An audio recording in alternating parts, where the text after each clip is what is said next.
Tax कशावर लागतो, tax केव्हा लागतो? दोन वेगळे प्रश्न आहेत. टॅक्स कशावर लागतो आणि टॅक्स केव्हा लागतो. सप्लाय असेल तर टॅक्स. आता टॅक्स सप्लाय म्हणजे काय होईल, सप्लाय हा चार्ज आहे, टॅक्सेबल इव्हेंट आहे. तर सप्लाय केला तर जीएसटी द्यावा लागेल, जीएसटी द्यावा लागेल.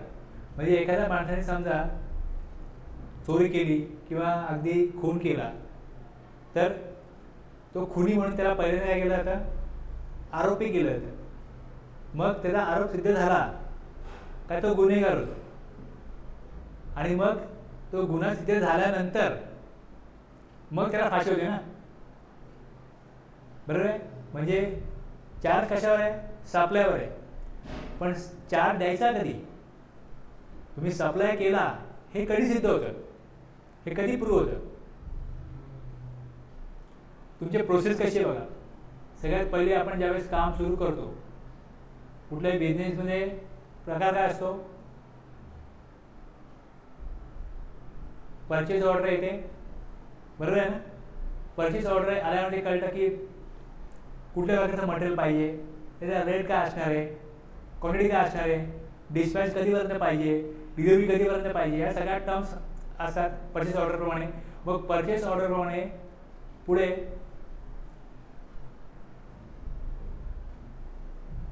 डिलिव्हरी नोट बनवून आपण मटेरियल डिस्पॅच करतो. त्यानंतर त्यामध्ये काही खराब माल वगैरे असेल त्याचं रिजेक्शन होऊन ते मटेरियल परत येतं, ते रिजेक्शन इन करतो मग मॅन्युफॅक्चरर. आता ह्या परचेस ऑर्डरप्रमाणे डिलिव्हर झालेले जेवढे गुड्स आहेत त्यातले प्रॉपर डिलिव्हर झालेले गुड्स किती आहेत हे कळतं. मग त्या प्रॉपर डिलिव्हर झालेल्या गुड्सप्रमाणे त्याचा इनवॉइस इश्यू करण्याचा उद्देश काय असतो की तुम्हाला प्रॉपर माल एवढा पाठवला आहे आणि त्याचे टर्म्स काय असतात की इनवॉइस मिळाल्यापासून 45 डेजमध्ये पेमेंट करणार. क्रेडिट लिमिट कसं आहे की इनवॉइस मिळाल्यानंतर 45 डेजमध्ये पेमेंट करणार.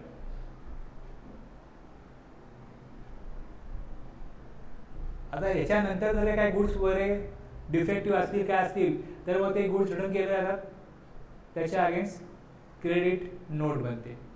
आणि मग ज्याप्रमाणे त्यांचं पेमेंट करण्याचं पेमेंट टर्म्स असतील 45 डेज क्रेडिट, 15 डेज क्रेडिट, त्याप्रमाणे मग सप्लायरला रिसिपिएंट पेमेंट करतो. अशा प्रकारचं ट्रान्झॅक्शन सुरू होतं परचेस ऑर्डरपासून आणि संपतं पेमेंट झालं तेव्हा. आता याच्यामध्ये जीएसटी कधी यायचा, जीएसटीची लायबिलिटी कधी येणार.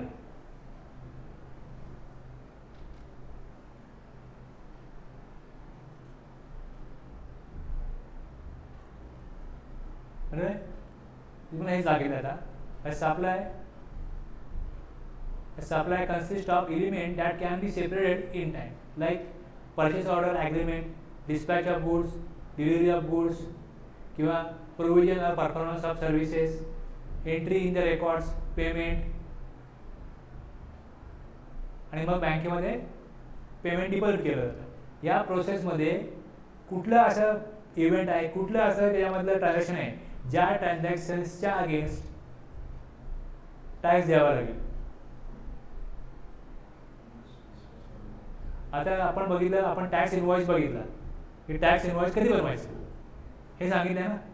टॅक्स इनवॉइसमध्ये काय होतं की जर का डिलिव्हरी ऑफ गुड्स आहे, जर का मुवमेंट ऑफ गुड्स आहे, तर ज्यावेळेस रिमूव्हल ऑफ गुड्स होईल तेव्हा इनवॉइस बनवला पाहिजे.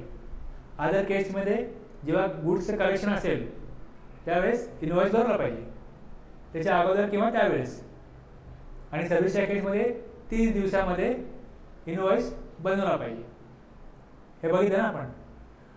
आता याच्यामध्ये टाइम ऑफ सप्लाय, याचे हेडिंग काय, टाइम ऑफ सप्लाय. हा कशासाठी आहे टाइम ऑफ सप्लाय, की टॅक्सेबल इव्हेंट हा सप्लाय आहे, हे बरोबर आहे. पण कुठल्या पॉईंट इन टाइम गुड्ससाठी किंवा सर्व्हिसेससाठी लायबिलिटी द्यावी लागेल हे सांगतो. कुठली अशी वेळ आहे की ज्या वेळेला जीएसटी द्यायचा आहे हे फिक्स होतं. सर्व्हिस टॅक्समध्ये याला पॉईंट ऑफ टॅक्सेशन असं नाव होतं. इथे टाईम ऑफ सप्लाय आहे, सर्व्हिस टॅक्समध्ये त्याला पॉईंट ऑफ टॅक्सेशन असं नाव होतं. Refers the point in time when tax is required to be paid. तुम्हाला टॅक्स द्यावा लागेल हे ती टाईम सांगते, ती वेळ सांगते किंवा ते ट्रान्झॅक्शन सांगतं. एक मेकॅनिझम आहे. This is a mechanism which is use to determine the point in time when the tax liability will arise. आता ह्याचं आणि इनवॉइसचं कनेक्शन आहे, ह्याचं आणि इनवॉइसचं कनेक्शन आहे. आता इनवॉइस वेळेत नाही बनवला, उशिरा बनवला, इनवॉइस उशिरा बनवला. आपण बघितलं ना काय ती जसं गॅसचं आपण एक्झाम्पल बघितलं की त्या गॅस काढताना कळत नाही की किती क्वांटिटी आहे. मग ज्यावेळेस डिटरमाइन होईल की किती क्वांटिटी आहे त्यावेळेस इनवॉइस बनवा, नंतर बनवा त्या सप्लायमध्ये. पण लायबिलिटी कधी येते तर तुम्हाला जेव्हा टाईम ऑफ सप्लाय सांगेल. गुड्ससाठी प्रोव्हिजन सेक्शन 12 आहे, सर्व्हिससाठी 13 आहे. हे दोन वेगवेगळे सेक्शन आहेत. Time of supply fixes the point at which supply is deemed to have been made. Taxable event occurs. Supplier is entitled to charge GST to customer. आता ह्याच्यामध्ये ज्यावेळेस सप्लाय आहे आणि टाईम ऑफ सप्लाय तुम्हाला वेळ देईल किंवा तो पॉईंट सांगेल त्यावेळेस ॲप्लिकेबल टॅक्स रेट किती आहे हे बघायला पाहिजे. Applicability of relevant provisions, rules, notifications प्रमाणे ड्यू डेट काय येईल टॅक्स पेमेंटची, त्याप्रमाणे पेमेंट झालं पाहिजे. उद्देश हा आहे याचा की पेमेंटचं ॲडमिनिस्ट्रेशन करण्याकरता time of supply, tax payment गव्हर्नमेंटला योग्य वेळेला मिळण्याकरता टाईम ऑफ सप्लाय. सेक्शन 12 जो आहे तो time of supply of goods आहे. सेक्शन 13 आहे टाईम ऑफ सप्लाय सर्व्हिस आहे. आणि केव्हा केव्हा टॅक्स रेट बदलतात. एकदा रेट स्टेबल झाले, समजा आता कसं आहे पहिल्यांदा लॉ नवीन होता तेव्हा पहिले वर्षभरामध्ये खूप रेट चेंज झाले. 2818 झाले, 1812 झाले, 1205 झाले, 18चे पण 5 झाले. मग त्या केसमध्ये काय होतं की परचेस ऑर्डर दिली होती, काही गुड्स डिलिव्हर झाले होते आणि काही गुड्स डिलिव्हर व्हायचे होते. मग अर्ध्या गुड्सला GST कुठला लावायचा किंवा अगोदर गुड्स डिलिव्हर केले त्याचा इनवॉइस बनवला, दुसऱ्या गुड्सचा इनवॉइस बाकी आहे, मग टॅक्स रेट काय लागेल. तुम्ही जेव्हा कोटेशन दिलं असेल, परचेस ऑर्डर बनवला असेल तेव्हा त्यावेळेच्या त्या दिवसाच्या रेटप्रमाणे कोटेशन दिलं असेल ना की GSTचे पर्सेंटेज किती आहेत. आणि नंतर ते चेंज झाले, तर चेंज झाले तर मग नवीन रेट ॲप्लिकेबल कधीपासून होईल. ह्याच्याकरता change in rate of tax in respect of supply of goods और सर्व्हिसेस. आता रेट स्टेबल झाले तरी पण 18ला केव्हा ना केव्हा 19 होईल किंवा 18ला 20 होईल, 2800 30 होईल, असं काही होऊ शकतं ना. म्हणजे रेट चेंज झाले तर मग चेंज इन रेट कशा प्रकारे ॲप्लिकेबल करायचं.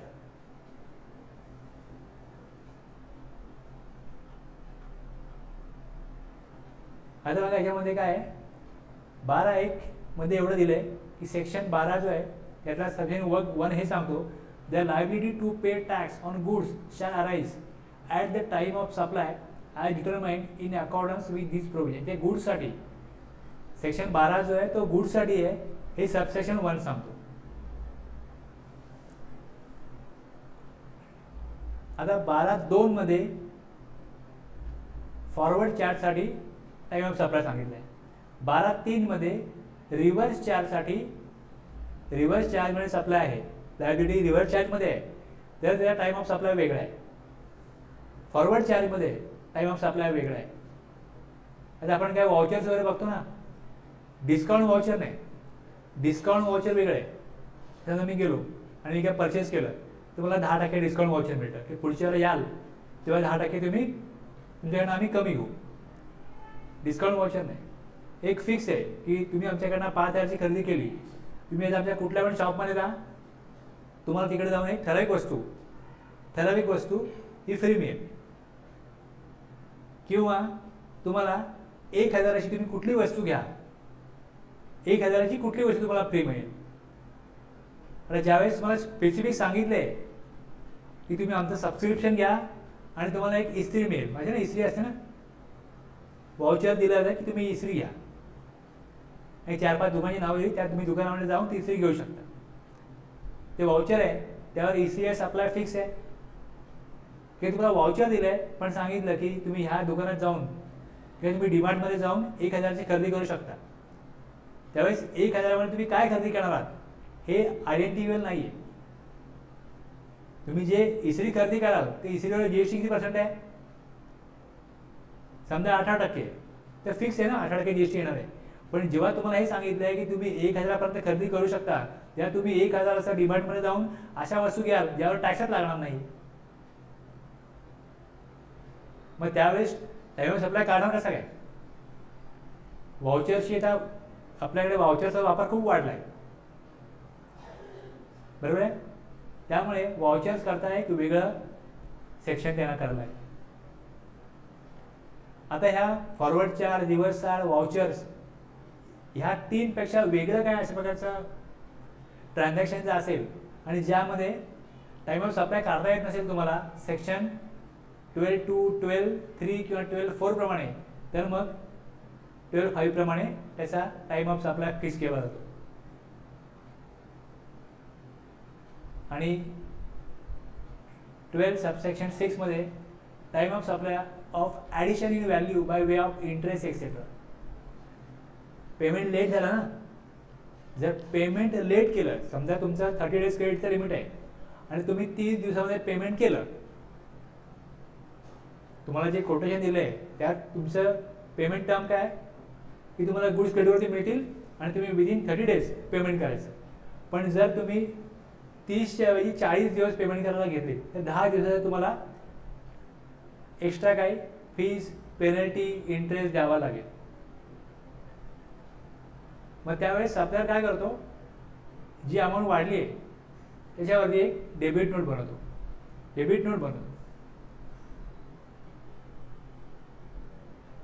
त्यामध्ये समजा तुम्हाला मान्य नाही आहे ते एक्स्ट्रा पेमेंट देणं आणि तुम्ही नाही दिलं त्याला एक्स्ट्रा पेमेंट, तर काय होईल,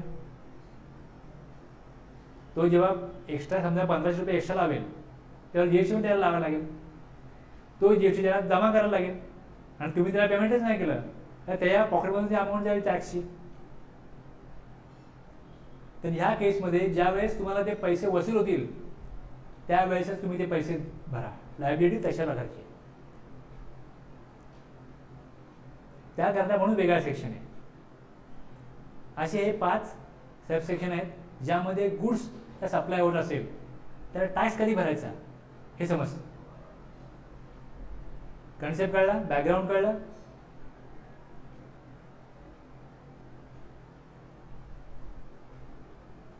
the time of supply of goods, आपण गुड्ससाठी बघतोय, shall be the earlier of the following dates, namely 1. The date of issue of invoice by the supplier. Invoice issue कधी केला? समजा इनवॉइस इश्यू केला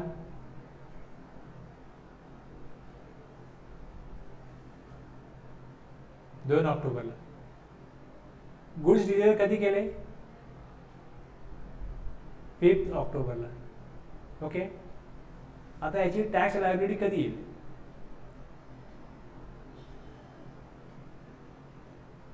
दोन ऑक्टोबरला इनवॉइस आहे, गुड्सचे डिलिव्हरी किंवा डिस्पॅच झाले हे 5 ऑक्टोबरला. 1-2 ट्रान्झॅक्शन आहेत.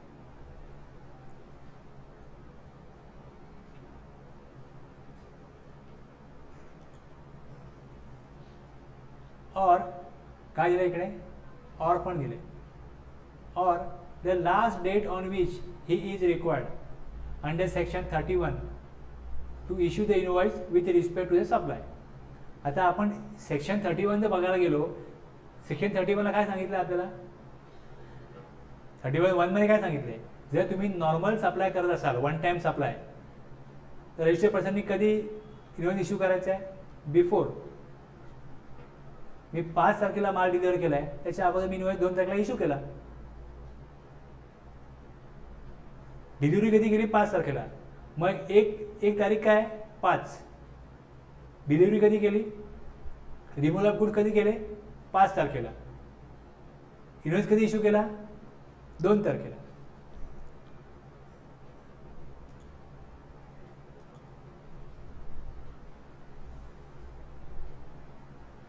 Goods shall be the earlier of the following dates.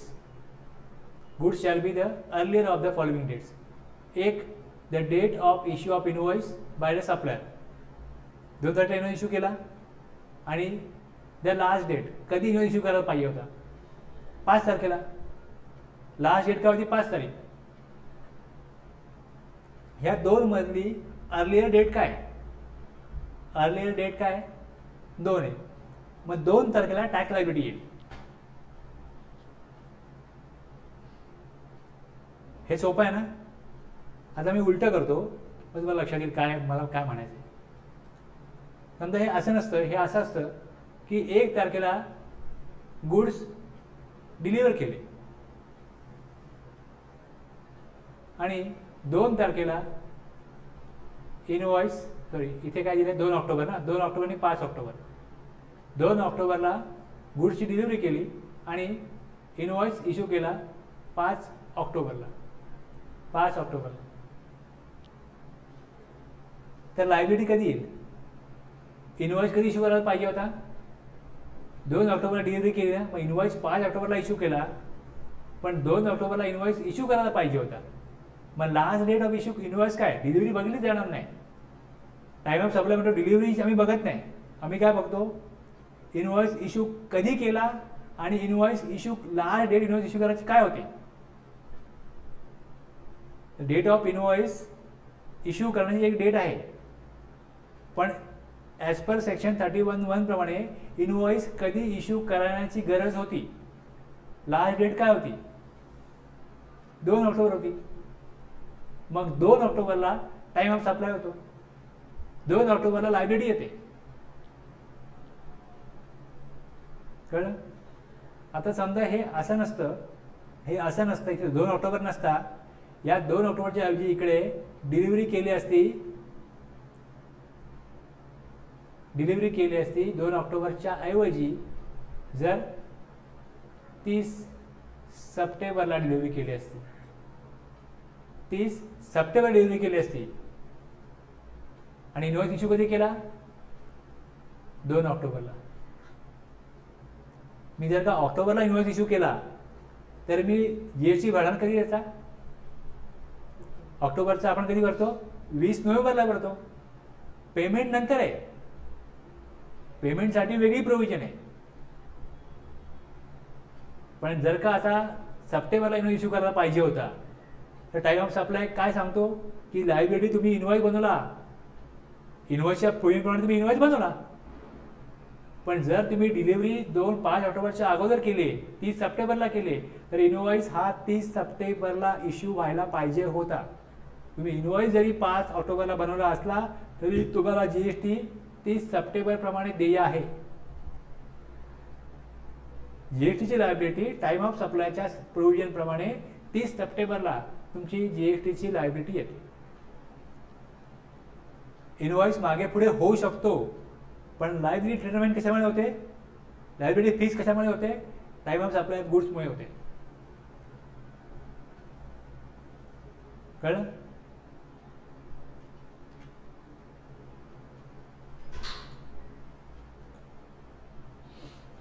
आता याच्यामध्ये अजून एक प्रोव्हिजन होती अशी, अजूनही तशी प्रोव्हिजन अजूनही आहे, पण ॲक्टिव्ह नाही आहे, इनॲक्टिव्ह आहे.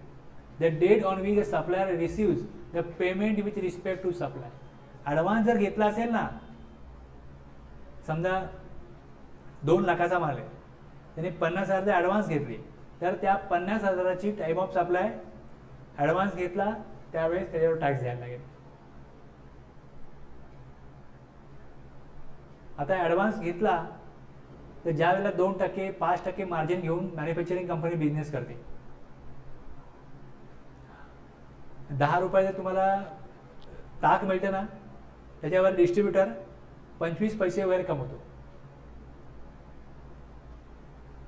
अशा बऱ्याच वस्तू आहेत की ज्या टॅक्सेबल आहेत, टॅक्स जास्त आहे पण मार्जिन कमी आहे. ₹10 वस्तू असेल तर त्यामध्ये 18% 12% टॅक्स लागून ती वस्तू ₹10 होते, पण त्याचं मार्जिन मात्र 25 पैसे 30 पैसे असं असतं. पण क्वांटिटीमध्ये माल विकला जातो, म्हणजे महिन्याभरामध्ये तो 20 लाखाचा माल विकतो आणि एका डिलिव्हरीमध्ये 3 लाखाचा 4 लाखाचा माल जातो. आठवड्याला किंवा एक 8 दिवसातना किंवा 6 दिवसातना पुन्हा पुन्हा ते 3-4 लाखाचा माल जर का डिस्ट्रीब्युटरला देत असेल, मग त्याला मार्जिन कमी ठेवून पण क्वांटिटीमुळे परवडतं. मार्जिन कमी आहे, मार्जिन 4% 5% मार्जिन आहे, पण तुम्ही सांगाल GST 12% ॲडव्हान्समध्ये द्या, ते पैसे अडकतात, भांडवल जास्त लागतं बिझनेस करताना मॅन्युफॅक्चरिंग कंपनीला. मग त्यांनी सांगितलं की ही प्रोव्हिजन आम्हाला बिझनेस करायला, ईज ऑफ डुईंग बिझनेस. GST कशा करता आणला तुम्ही? ईज ऑफ डुईंग बिझनेस आहे का याच्यामध्ये? जे फीचर आहे GSTचं, GSTमुळे व्यापारी इझी बिझनेस करू शकतील, ते त्यांच्या गायाशी आणणारा प्रोव्हिजन होती. त्यामुळे याला विरोध झाला. मग याला विरोध झाल्यानंतर गव्हर्नमेंटनी पहिली नोटिफिकेशन काढली 2017लाच की आम्ही ज्यांचा बिझनेस 1.5 करोडपेक्षा कमी आहे त्यांनी ॲडव्हान्सवर GST देऊ नये, छोट्या व्यापाऱ्यांनी. आणि ज्यांचा बिझनेस 1.5 करोडच्या पुढे टर्नओव्हर वर्षभरातला, त्यांनी ॲडव्हान्सवर GST द्यावा. पण हे काय कोणाच करता सुटेबल नव्हतं. त्यामुळे मग 13 ऑक्टोबरला हे पहिलं नोटिफिकेशन जे आलं, त्यानंतर 13 ऑक्टोबरला नोटिफिकेशन दुसरं आलं, त्यामध्ये 66ला 15 नोव्हेंबर, 13 ऑक्टोबरला नोटिफिकेशन 40 आहे आणि मग 66 जे आहे हे 15 नोव्हेंबर आहे. 15 नोव्हेंबर 17पासून कुठल्याही प्रकारचा बिझनेस असो, जर गुड्स सप्लाय होत असेल तर त्यांना ॲडव्हान्सवरती GST देण्याची गरज नाही. अशा प्रकारचं या नोटिफिकेशननी हे सेक्शन जे आहे, हा जो इथला बी जो क्लॉज आहे, हा बी क्लॉज डिसेबल केला, इनॅक्टिव्ह केला. त्यामुळे इनवॉइस तुम्ही कधी बनवला आणि इनवॉइस कधी बनवण्याची लास्ट डेट होती, ह्याच्यामध्ये आधीची डेट काय आहे, त्या डेटला time of supply of goods येतो फॉरवर्ड चार्जमध्ये. ओके, ॲडव्हान्स दिला असेल तरी ॲडव्हान्स विचारात घेऊ नका.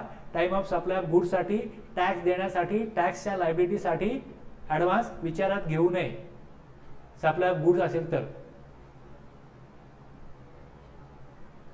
आलं लक्षात? आता आपण ज्या प्रकारे सप्लाय करतो, एक normal supply, one time supply, दुसरं कंटिन्युअस सप्लाय, बरोबर आहे ना? मग त्याप्रमाणे टाइम ऑफ सप्लाय बघायला लागतो. आता आपण काय बघितला? वन टाइम सप्लाय बघितला. वन टाइम सप्लायमध्ये काय येतं? एक मुवमेंट ऑफ गुड्स आहे, time of removal of goods असेल तेव्हा इनवॉइस बनवतो. आणि दुसऱ्या अदर केसमध्ये at the time of delivery of goods, रिसिपिएंटला ज्यावेळेस ते गुड्स मिळतात तो कलेक्ट करतो, त्याच्या अगोदर इनवॉइस बनवला पाहिजे. तुम्ही जर काउंटरवर जाऊन जर मोबाईल परचेस करत असाल तर त्यावेळेस तुम्हाला मोबाईलची डिलिव्हरी होते, मोबाईल तुम्हाला तुमच्या कंट्रोलमध्ये मिळतोय, तुम्ही कलेक्ट करताय मोबाईल, त्यावेळेस तुम्हाला इनवॉइस सप्लायरनी बनवला पाहिजे. मग ज्या वेळेस तो रिमूव्हल ऑफ गुड्स करतो किंवा ज्या वेळेस डिलिव्हरी ऑफ गुड्स करतो, दुसऱ्या केसमध्ये गुड्स टेकन फ्रॉम शॉप आहे त्यावेळेस इनवॉइस त्यावेळेस इश्यू झाला पाहिजे आणि त्यावेळेस त्याचा टाइम ऑफ सप्लाय आहे. त्याचं example, dealer A in Delhi is dealing in TV sets. He has to make delivery of 5 TVs to dealer B in Mumbai. दिल्लीवरनं मुंबईला गुड्स जाणार आहेत, A B ला गुड्स पाठवत आहे मुंबईला. Here supply involves movement of goods, त्याला goods movement होणार आहेत. In such case the invoice will be issued on or before the date of dispatch of consignment. इनवॉइसमध्ये आपण हे बघितलेलं आहे, पण त्याच वेळेस त्याची लायबिलिटी फिक्स करण्याकरता त्याला करस्पॉन्डिंग सेक्शन जे आहे ते 12(1) आहे, सॉरी 12(2) आहे. कळलं? ABC limited purchases and escalator. आता हा जो प्रकार आहे escalator for its office building, the supplier agrees to assemble and install it at office premises.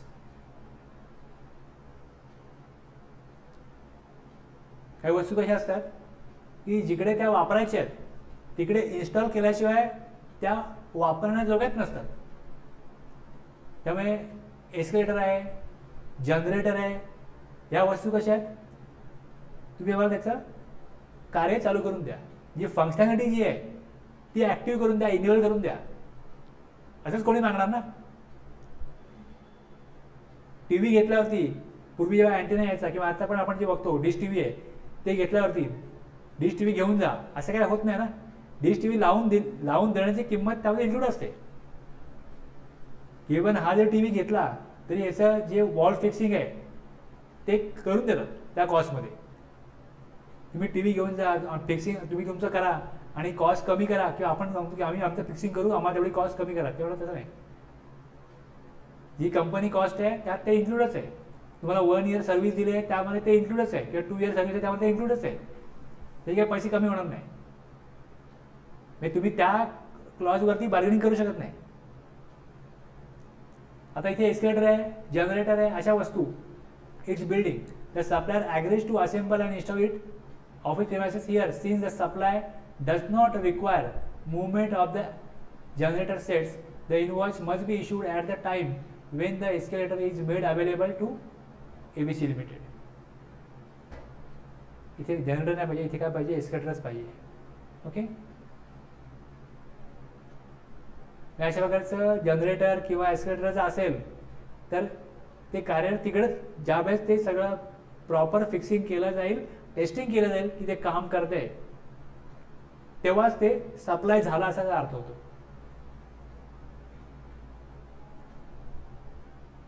इथे असं म्हणतात की हे मुवमेंट ऑफ गुड्स नाहीये, हे तिकडे न्यावंच लागणार आहे, तो सप्लाय तेव्हाच कम्प्लीट होतो. इथे वस्तू रेडी आहे पण मला सप्लाय कसा पाहिजे, माझ्याकडे पोस्टचा करून सप्लाय पाहिजे. आयदर स्वतः करेल सप्लायर, किंवा रिसिपियंट करेल, किंवा त्यांचे एजंट करतील, कोणी करेल, त्यावेळेस त्याला मुवमेंट ऑफ गुड्स समजलं जातं. इन्व्हॉइस कधी इश्यू व्हायला पाहिजे, बिफोर डिलिव्हरी किंवा बिफोर रिमूव्हल. कधी केला हे नाही बघायचं, उशिरा केलेला असू शकतो, पण लायबिलिटी कधी येते, जेव्हा इश्यू करायला पाहिजे होता इन्व्हॉइस त्या डेटला लायबिलिटी येते. हे कोण सांगतो, हे टाइम ऑफ सप्लाय गुड्स सांगतो. तुम्ही इन्व्हॉइस बनवण्याची प्रोव्हिजन चुकीच्या प्रकारे वापराल, इन्व्हॉइस उशिरा बनवाल आणि लायबिलिटी आपली मंथ एंड आहे, 30 तारीख आहे, त्याला 30ला बनवायचा, 1ला बनवूया, गुड्स पाठवून देऊ, इन्व्हॉइस करू 1 तारखेला, असं नाही करू शकत. कारण टाइम ऑफ सप्लाय ते अलाउड नाही करत. टाइम ऑफ सप्लाय काय सांगतो की तुम्ही ज्या वेळेला सप्लाय केला आहे लायबिलिटी त्या डेटला आहे. हे तुम्ही इन्व्हॉइस पुढच्या डेटला घेऊन लायबिलिटी चुकवू शकत नाही. लायबिलिटी इन्व्हॉइस फिक्स नाही करत. लायबिलिटी कोण फिक्स करतो, टाइम ऑफ सप्लाय गुड्स ही जी सेक्शन आहे, ही जी प्रोव्हिजन आहे, ही तरतूद आहे, ही फिक्स करते. समजलं ना. हे सेक्शन वेगळे बनवण्याचा उद्देश काय होता की कोणी लायबिलिटी पुढे ढकलू नये. टॅक्स मिळण्याचा जो काय डेट आहे ती ठरवणार टाइम ऑफ सप्लाय गुड्स. योग्य वेळेला योग्य प्रकारच्या ऍक्टिव्हिटीवरती त्यांना टॅक्स पाहिजे. आणि ऍक्टिव्हिटीज काय, ज्यावेळेस सप्लाय होतो आहे त्यावेळेस इन्व्हॉइस इश्यू करायला पाहिजे आहे, हे इन्व्हॉइसच्या सेक्शनने सांगितलं आहे. ते त्याच्यावरच तोच धागा पकडून तुम्हाला टाइम ऑफ सप्लाय सांगतो की इन्व्हॉइस जर का चुकीच्या डेटला इश्यू झाला असेल इट्स ओके, पण आम्हाला टॅक्स मात्र ज्या वेळेला इन्व्हॉइस इश्यू व्हायला पाहिजे होता त्या डेटप्रमाणे टॅक्स द्यायला पाहिजे. लायबिलिटी त्या डेटला येणार आहे.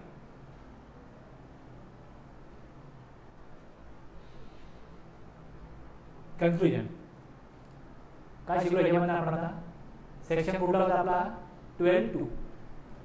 Section 12 subsection 2 time of supply goods. इथे आपला one time supply forward charge. The time of supply goods shall be the earliest of the following dates. एक डेट कुठली आहे, the date of issue of invoice by the supplier. कुठल्या डेटला invoice बनवला आहे तो बघा, आणि the last date on which he is required under section 31 to issue the invoice with respect to supply. आणि ॲडव्हान्स साधारण इनॅक्टिव्ह केल्यामुळे याचा आपण विचारात घेत नाही. आता हेच आपलं बघितलं आपण कंटिन्युअस सप्लाय. कंटिन्युअस सप्लायमध्ये काय होतं,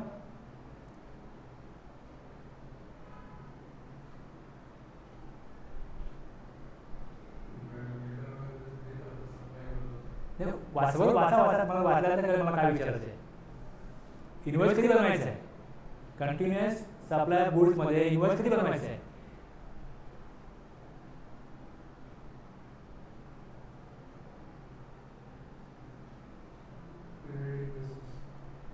एक महिन्यानंतर झाला, एक महिन्यानंतर काही काळानंतर पेमेंट करायला दर महिन्याला तुम्ही समजा 5 लाख रुपये पेमेंट करा असं एक फिक्स असेल, किंवा मग सप्लायर रिसिपिएंटला स्टेटमेंट देईल की मी तुम्हाला 5 लाख सप्लाय केला आहे. मग ज्या वेळेस तुम्ही पेमेंट द्याल किंवा तुम्ही स्टेटमेंट द्याल त्यावेळेस इन्व्हॉइस इश्यू केला पाहिजे. बरोबर आहे. बस त्याप्रमाणे टाईम ऑफ सप्लाय तसा येईल.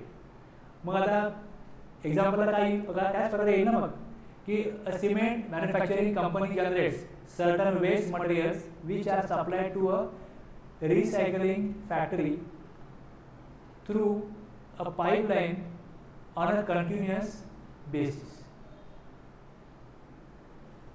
A monthly payment rupees 2 lakh are made by 7th of next month as per contract for the period October to December following where dates of issuances of invoices and payments. हे दिले, हे transaction आहे.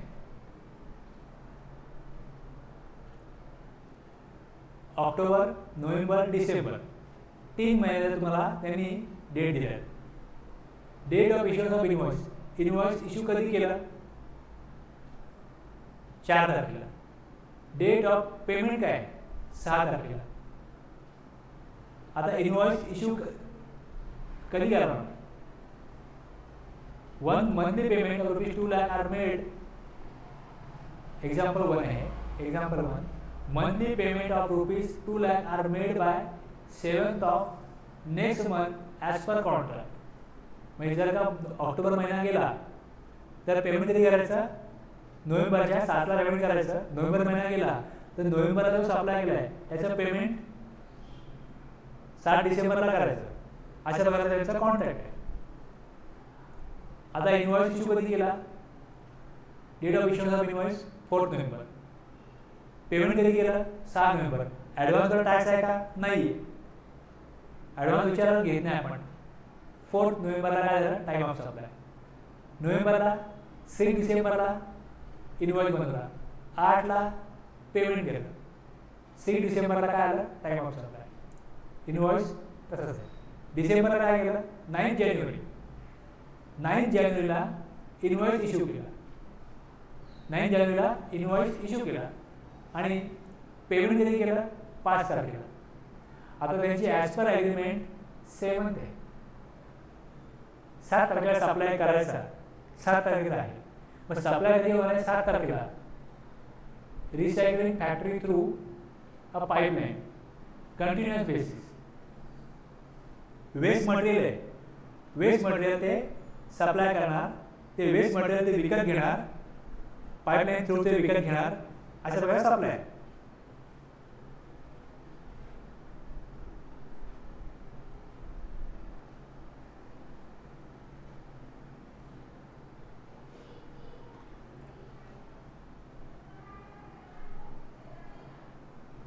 आता इथे जर तुम्ही payment करता 5 तारखेला, ॲडव्हान्स नाही आहे, कंटिन्युअस सप्लाय आहे, हा ॲडव्हान्स नाही आहे. पेमेंट कधी करता, इथे काय होतं, पेमेंट 6 ला केलं आणि इन्व्हॉइस 4 ला इश्यू केला. इन्व्हॉइस 4 ला इश्यू केला ना, टाइम ऑफ सप्लाय गुड्स काय येईल, डेट ऑफ इन्व्हॉइस इश्यू केला, कधी केला आणि कधी करायला पाहिजे होता आपण म्हणतो ना असं. आता 4 ला इश्यू केला आणि पेमेंट नंतर केलं. कंटिन्यू नंतर काय होतं, पेमेंट जर इश्यू केलं, पेमेंट दिलं, इन्व्हॉइस इश्यू करायलाच पाहिजे. किंवा स्टेटमेंट तुम्ही इश्यू केलं तरी इन्व्हॉइस इश्यू करायला पाहिजे. इथे स्टेटमेंटचा काय विषय नाही आहे. इथे काय विषय, फक्त पेमेंट दिलं आणि इन्व्हॉइस इश्यू केला. जर पेमेंट दिलं तर पेमेंट जर 5 तारखेला दिलं तर इन्व्हॉइस 5 तारखेला इश्यू व्हायला पाहिजे, कारण की हा कंटिन्युअस सप्लाय आहे. मी तुम्हाला काय म्हटलं की वाचावरती काय लिहिलंय प्रोविजनच्या वेळेस, की इन्व्हॉइस कधी बनवायचा.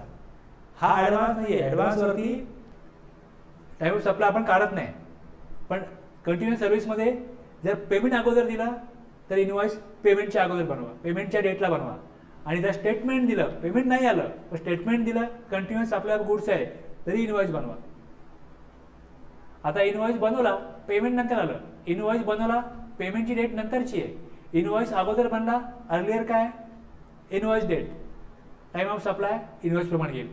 आणि जर पेमेंट केलं, इकडे पेमेंट केलं आहे, तर इनवॉइस याच डेटला इश्यू व्हायला पाहिजे होता, तो नाही झाला. पण टाईम ऑफ सप्लाय मात्र मग 5 जानेवारीच येईल. समजलं ना काय? जर तुमचा इनवॉइसची प्रोव्हिजन क्लिअर नसेल तर तुम्ही टाईम ऑफ सप्लायमध्ये गडबडाल. म्हणून आपण तिथे पण वेळ घालवून इनवॉइसचं केलं. आणि आता परत ते मी कव्हर करतोय की आपण काय बघितलं तिकडे प्रोव्हिजन. त्या प्रोव्हिजनप्रमाणे तुम्हाला हे सांगितलेलं आहे की जर का तुम्हाला कंटिन्युअस सप्लाय ऑफ गुड्स आहे, सप्लाय होत, हा वन टाइम सप्लाय नाही आहे, काम चालू राहील तोपर्यंत तुम्ही सप्लाय करत राहा. इथे कालावधी वगैरे काय नाही आहे. आणि सप्लाय कशात ना होईल की कंटिन्युअसली किंवा रिकरंट वारंवार होईल. अंडर अ कॉन्ट्रॅक्ट आहे, थ्रू वायर सप्लाय होईल, केबल सप्लाय होईल, पाईपलाईन होईल किंवा आणखीन काय वेगळ्या प्रकारे होईल किंवा गव्हर्नमेंट नोटिफाय करेल. ओके, याप्रमाणे इनवॉइस ठराविक काळाने बनवणार.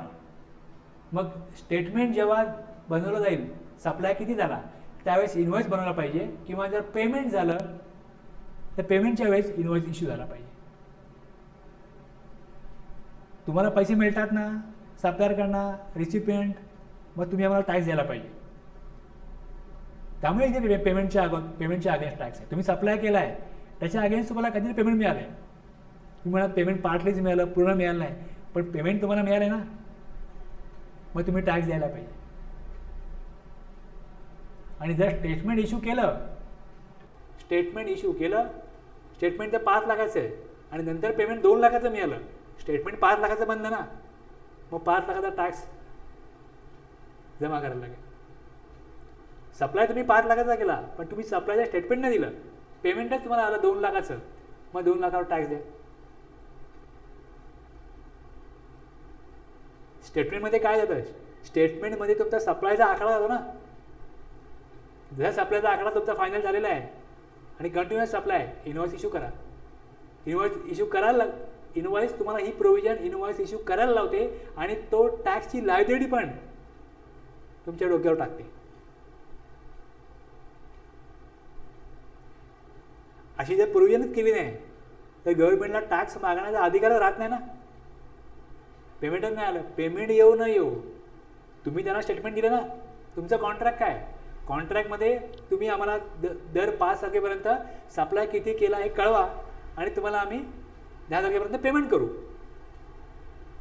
अशा टर्म्सचं असणार. मग 5 तारखेला तुम्ही इन्फॉर्म केलं सप्लायरला, ओके केलं इन्फॉर्म, आणि त्याने तुम्हाला पेमेंट 10ला नाही केलं, 15ला केलं, पण लायबिलिटी कधी येईल, 5 लाख येईल ना.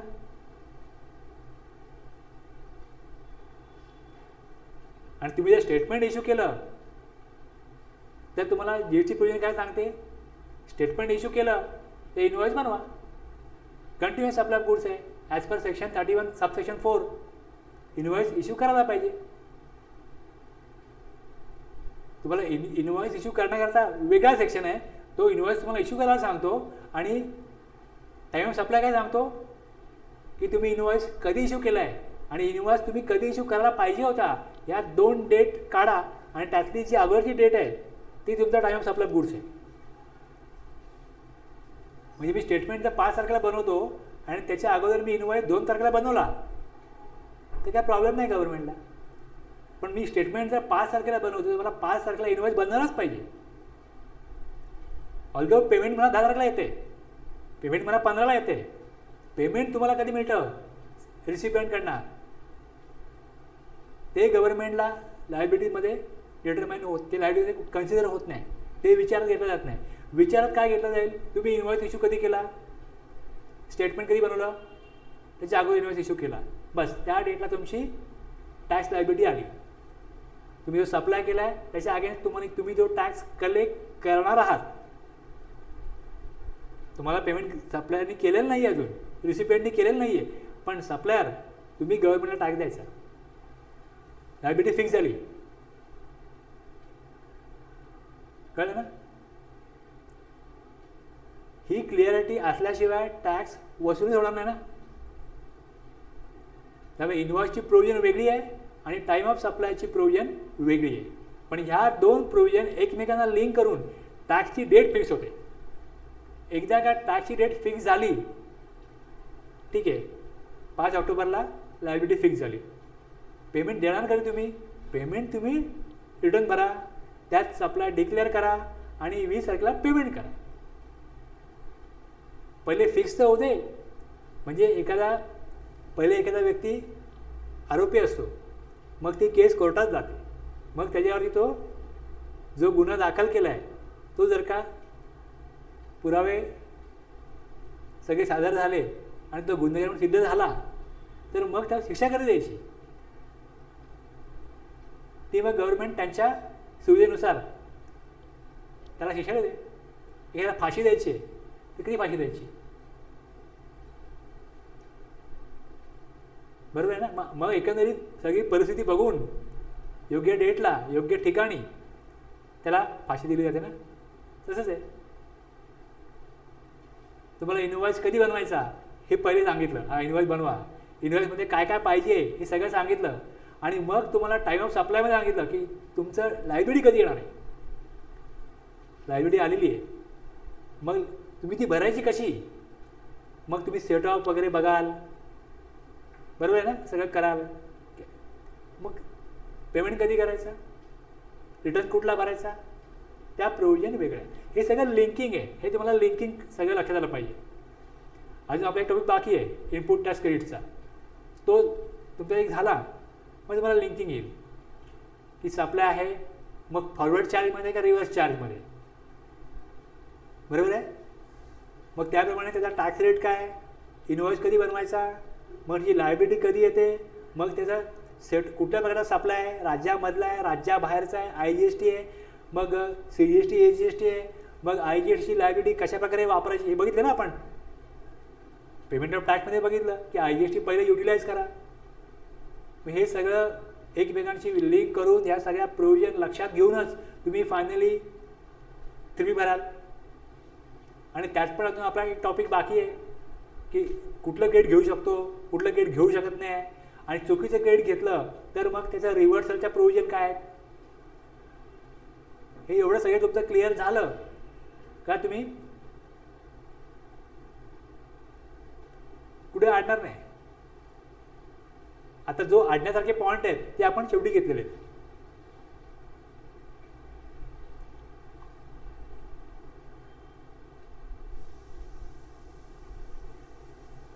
गुड्सच्या 2 प्रोव्हिजन होत्या, एक 31, दुसरी 34 कंटिन्युअस, आणि चौथं काय होतं तिसरं सेक्शन. गुड्सचे सेक्शन 3 आहेत ना, एक 31.4 आणि 31.7. 31.7 मध्ये सेल करा किंवा रिटर्न करा. जर रिटर्न 6 महिन्याच्या आत केले तर मग काय सप्लाय झालाच नाही, आणि 6 महिन्याच्या आत त्यांनी गुड्स ठेवले आणि सप्लाय केला, अप्रुव्हल दिलं, तर लायबिलिटी आली.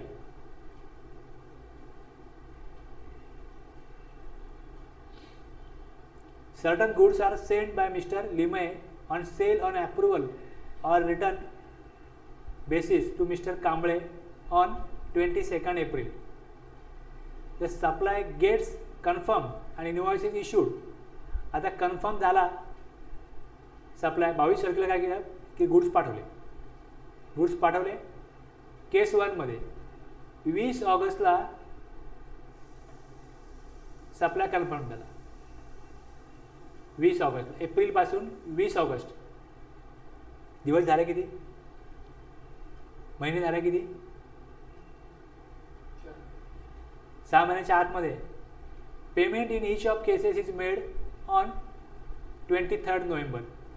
What will be the time of supply in about 2 cases. यात एका केसमध्ये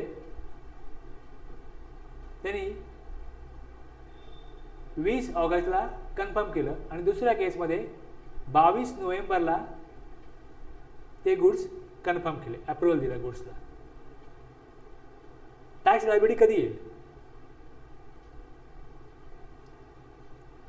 आता तुम्हाला ज्यावेळेस असं विचारलं जाईल त्यावेळेस तुम्हाला इनवॉइसची प्रोव्हिजन लिंक करायला लागेल ना.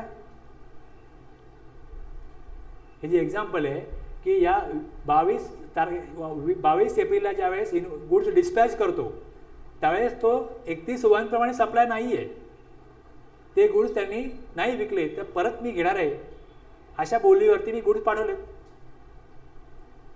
आणि ज्यावेळेस तुम्ही कन्फर्म करता केस 1 प्रमाणे 20 ऑगस्टला, तेव्हा 20 ऑगस्टला कन्फर्म केल्यावरती 20 ऑगस्टला मी इनवॉइस इश्यू करायला पाहिजे ना.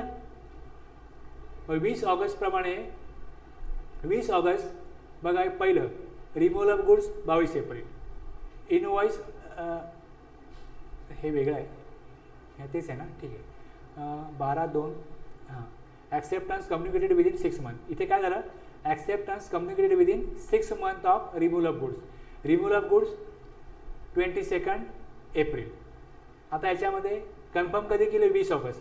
जसे 20 ऑगस्टला कन्फर्म केले इनवॉइसच्या प्रोव्हिजनप्रमाणे 20 ऑगस्टला इनवॉइस इश्यू झाला पाहिजे.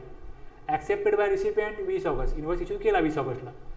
रिसिप्ट ऑफ पेमेंट, पेमेंट मिळालं ते 20 नोव्हेंबर. पेमेंटचं काय आपल्याला समजत नाही ना. लायबिलिटी कशावरती आहे, इनवॉइस कधी इश्यू करायला पाहिजे, लास्ट डेट ऑफ इनवॉइस काय आहे 20 ऑगस्ट आहे. 20 ऑगस्ट प्रमाणे लायबिलिटी येणार. आता दुसरी डेट बघा काय, 22 नोव्हेंबर. 22 एप्रिल ते 22 नोव्हेंबर महिने किती होतात, 7. आता 6 महिने जर त्यांनी 6 महिन्यात कन्फर्म नाही केलं तर 6 महिने कंप्लीट झाले, सप्लाय झाला.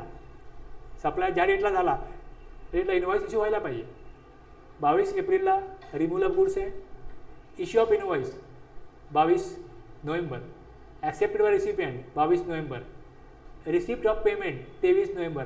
पण 22 एप्रिलपासनं ऑक्टोबरला April, May, June, July, August, September date येते. एप्रिल टू मी बघाल, एप्रिल टू मे 1 महिना झाला. May, June, July, August, September, October.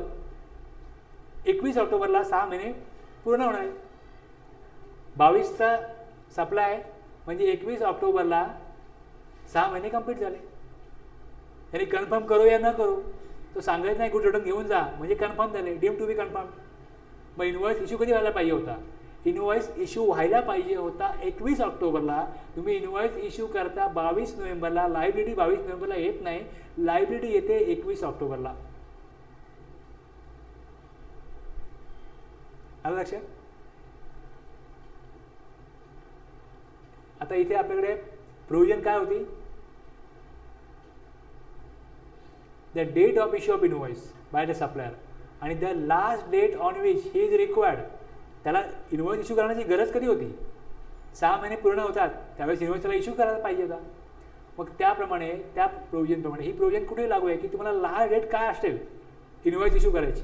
Supply तुमचा नॉर्मल असो, कंटिन्युअस असो किंवा मग सेल ऑर रिटर्न बेसिस असो, इनवॉइस इश्यू कधी करायला पाहिजे हे बघा.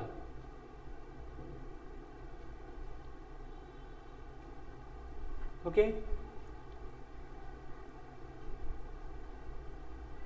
मुवमेंट ऑफ गुड्स आहे, मुवमेंट ऑफ गुड्स आहे, कंटिन्युअस सप्लाय आहे आणि दुसरा सेल रिटर्न बेसिस आहे. याच्यामध्ये इनवॉइस इश्यू कधी करायला पाहिजे होता, त्या डेटला इनवॉइस इश्यू झाला आहे का, यानंतर झाला आहे ती डेट चालणार नाही. ज्या डेटला व्हायला पाहिजे होता ती डेट अगोदर इश्यू केला आहे तर मग अगोदरची डेट विच एव्हरी अर्लियर. तर गुड्सच्या केसमध्ये 3 प्रकारचे आपण सप्लाय बघितले होते इनवॉइसमध्ये, ते आपण आता पुन्हा जे रिवाइज झाले आपले. इथे आपला फॉरवर्ड चार्ज संपला.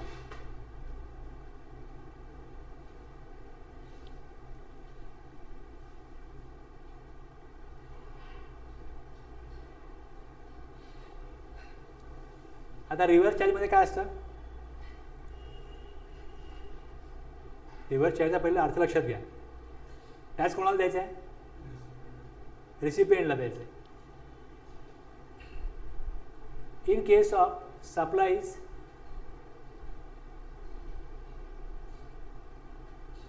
in respect of which tax is paid or liable to be paid on reverse charge basis, म्हणजे रिसिपियंट टॅक्स देणार आहे. रिसिपियंट गव्हर्नमेंटकडे टॅक्स जमा करणार आहे. सप्लायरला कुठलीही अमाऊंट टॅक्सची देणार नाही, स्वतः गव्हर्नमेंटकडे जमा करणार आहे. आता गुड्सचा सप्लाय असेल तर the date of receipt of goods मिळाले ना, मग त्या डेटला टॅक्स द्या. गव्हर्नमेंटचं काय म्हणणं आहे, गुड्स तुम्हाला मिळाले ना, रेसिपियंट तुला गुड्स मिळाले, त्या डेटला गुड्स मिळाले, त्या डेटला गव्हर्नमेंटला टॅक्स द्यायला पाहिजे. दुसरं, the date of payment as entered in the books of account of the recipient or the date on which the payment is debited in his bank account, whichever is earlier. आता ह्या पेमेंटचं कसं आहे की तुम्ही चेक आज issue केला, तर मग आजच्या डेटला चेक दिला ना, चेक बनवून दिला सप्लायरला, त्या डेटला लायबिलिटी आली.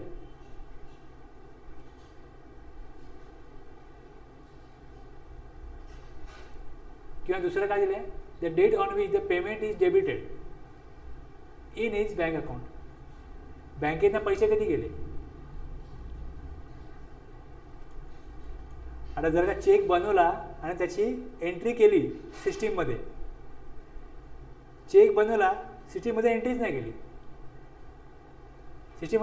केली, चेक बनवल्याची, बँकेतनं पैसे गेले, द पेमेंट इज डेबिटेड.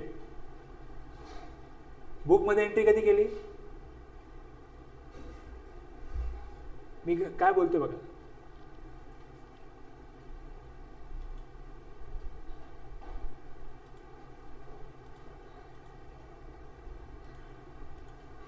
बऱ्याच वेळा काय होतं, जो कोण ओनर असतो, डायरेक्टर असतो, प्रोप्रायटर असतो, पार्टनर असतो, तो काय करतो, अकाउंटंटला सांगतो की एक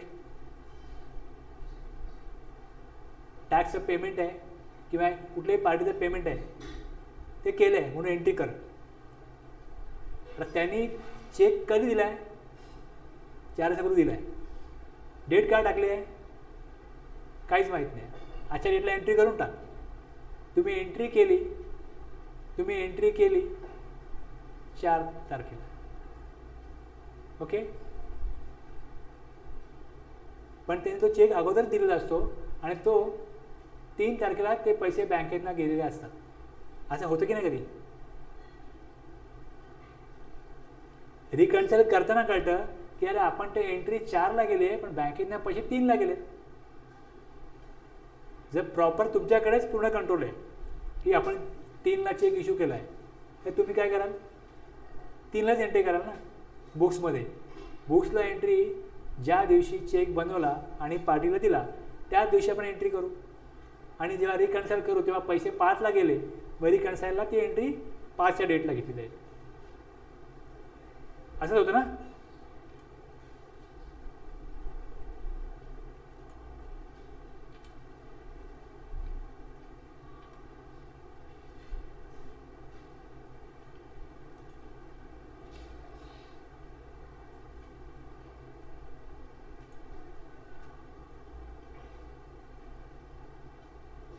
बँकेनं पेमेंट गेली, ती डेट 5 ऑक्टोबर आहे, पण चेक इश्यू बुकमध्ये एंट्री केली, चेक इश्यू केला आणि बुक एंट्री केली ही 1 ऑक्टोबरला, तर पेमेंट डेट काय येईल 1 ऑक्टोबर. क्लिअर आहे. एक गुड्स कधी मिळाले, दुसरं पेमेंट कधी झालं. आता पेमेंटच्या आपण दोन्ही केस बघितल्या, ओके. तिसरी, the date immediately following 30 days from the date of issue of invoice or any other document by whatever name called in lieu thereof by the supply. इनवॉइसच्या ऐवजी जर कुठलं डॉक्युमेंट दिलं आहे सप्लायरनी, तर ते डॉक्युमेंट दिलं आहे त्याचा 31st day. The date immediately following 30 days म्हणजे 31वा दिवस. 3 डेटमधली अर्लिएस्ट काय आहे? मी सप्लायर आहे, मी तुम्हाला एक डॉक्युमेंट दिलं की डिस्क्रिप्शन ऑफ गुड्स काय, त्याचे क्वांटिटी, रेट काय, किती रुपये तुम्ही मला देणं आहे हे मी तुम्हाला दिलं आणि तुम्हाला बोललो मी गुड्स तुम्हाला पाठवतो. मी तुम्हाला गुड्स पाठवलेच नाही, 30 दिवसामध्ये गुड्स तुम्हाला पाठवलेच नाही. तुम्हाला मी गुड्स पाठवले 35व्या दिवशी.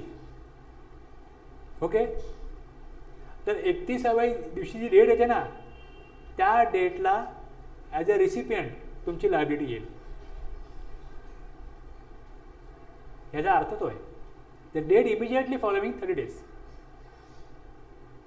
आपल्या काहीतरी ॲग्रीमेंट आहे, कॉन्ट्रॅक्ट आहे, त्याप्रमाणे मी तुम्हाला गुड्स पाठवतो बोललो आणि तुम्हाला मी इनवॉइस इश्यू केला. मी सप्लायर आहे पण टॅक्स तुम्हाला द्यायचा आहे.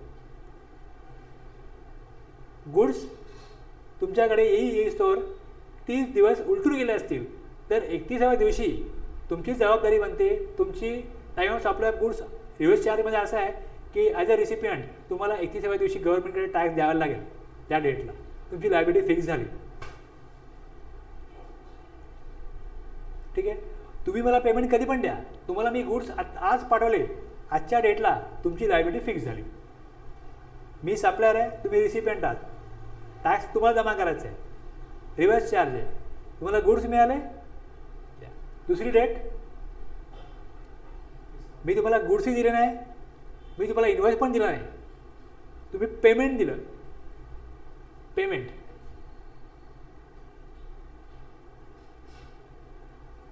the date of payment is entered in the books of account of the recipient or the date on which the payment is debited. आता तो तिकडे तो ॲडव्हान्सचा क्लॉज होता ना, तो त्या फॉरवर्ड चार्ज करताय, तो रिव्हर्स चार्ज करता नाही आहे. तो रिव्हर्स चार्ज करता नाही आहे.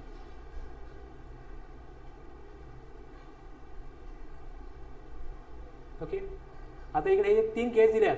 या 3 केसप्रमाणे तुम्हाला ना गुड्स कधी आले हे माहिती आहे, ना पेमेंट झालेलं आहे आणि सप्लायरच्या इनवॉइसचा काय पत्ताच नाही. तुमचं समजा बुक्स ऑफ अकाउंटच गडबड आहे, तुमचं बुक्स ऑफ अकाउंटच गडबड आहे. आता ह्या केसमध्ये काय कसं आहे बघ, खाली प्रोव्हिजन आहे, provided that where it is not possible to determine the time of supply under clause ABC. हा A होता, हा B होता, हा C होता. The time of supply shall be the date of entry in the books of account of the recipient of supply.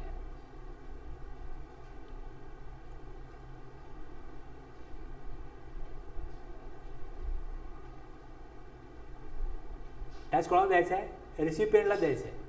मग ज्या दिवशी त्या सप्लायची बुक एंट्री केली जाईल त्या दिवशी त्याचा टाईम ऑफ सप्लाय.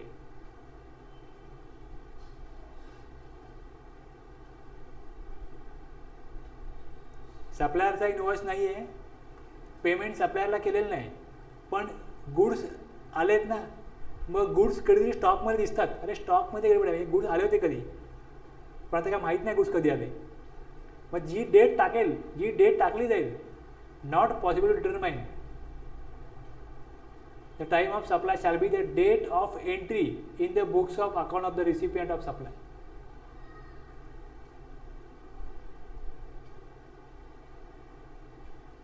ओके,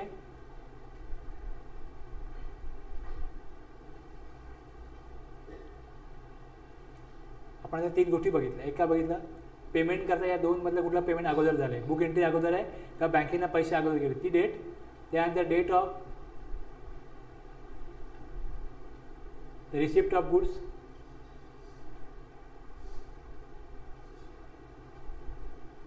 दुसरा 31वा दिवस.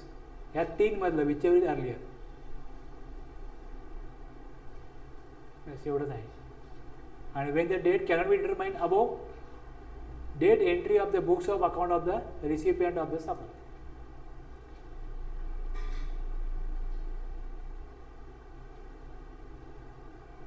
Mister X and agriculturist supplies raw cotton.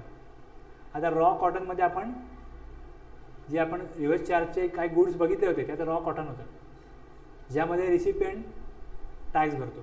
म्हणून मग तो गुड्स घ्यायला लागला की रॉ कॉटन आहे. Mister Y who manufacturers cotton shirts.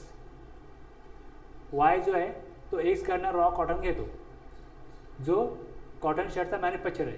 What will be the time of supply in the given case if the date wise turnout of event is as given for.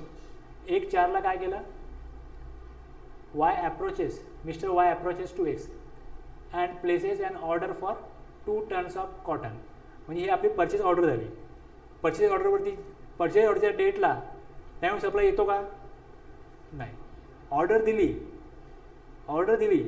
हे कधी झालं, 1/4ला.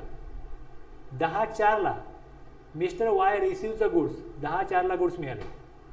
10/4ला goods मिळाले.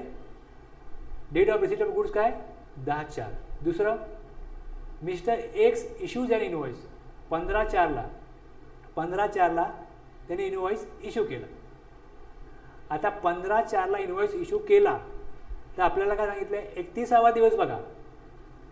15/4 31वा दिवस बघा.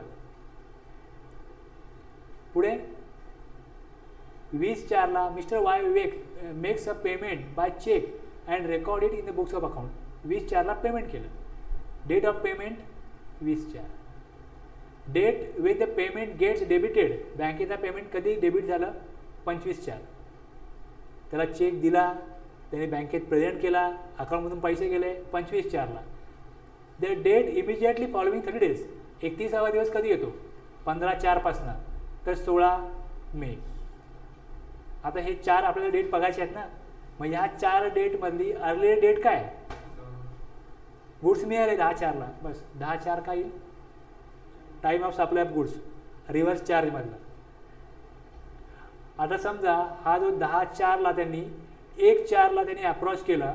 1/4ला approach केल्यावरती त्यांनी 5/4ला इनवॉइस इश्यू केला असता. 5/4लाच इनवॉइस इश्यू केला असता. 5/4ला 10/4ला ॲक्च्युली गुड्स मिळाले, इनवॉइस 5/4लाच इश्यू केला आहे.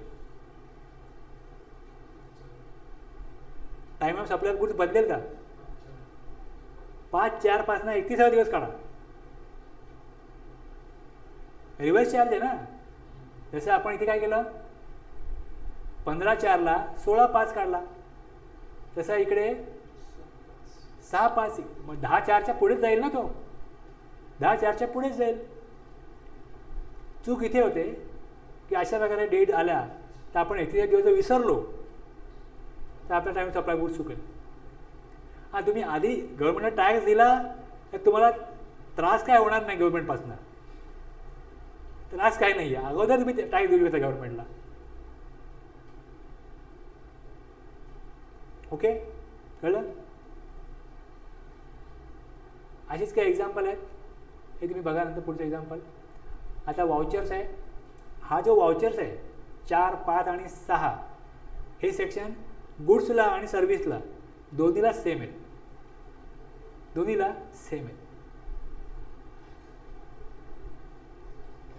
जे आपण एकदा सर्व्हिसला बघितलं तर गुड्सला पण तसंच आहे. गुड्सला बघितलं सर्व्हिसला तेच आहे, सर्व्हिसला बघितलं गुड्सला तेच आहे. त्यात म्हणजे वेगळं काय नाही आहे. फक्त सर्व्हिसच्या काय प्रोव्हिजन थोड्या वेगळ्या आहेत. उद्या आपण सर्व्हिसचं बघू, त्याच वेळेस मी हे पण घेईन. उद्या होऊन जाईल आपलं. हे बेसिक तुमचं क्लिअर झालं तर उद्या आपलं फास्ट होईल, जास्त होईल. आत्ता आपलं तासाभरात काय झालं, तासाभरामध्ये फक्त आपले 2 सेक्शन झाले. आणि फास्ट का घेतलं नाही, आपल्याला 1 आठवडा गॅप झाली जवळजवळ. 1 आठवड्याने आपण आज परत जमतोय. थांबूया.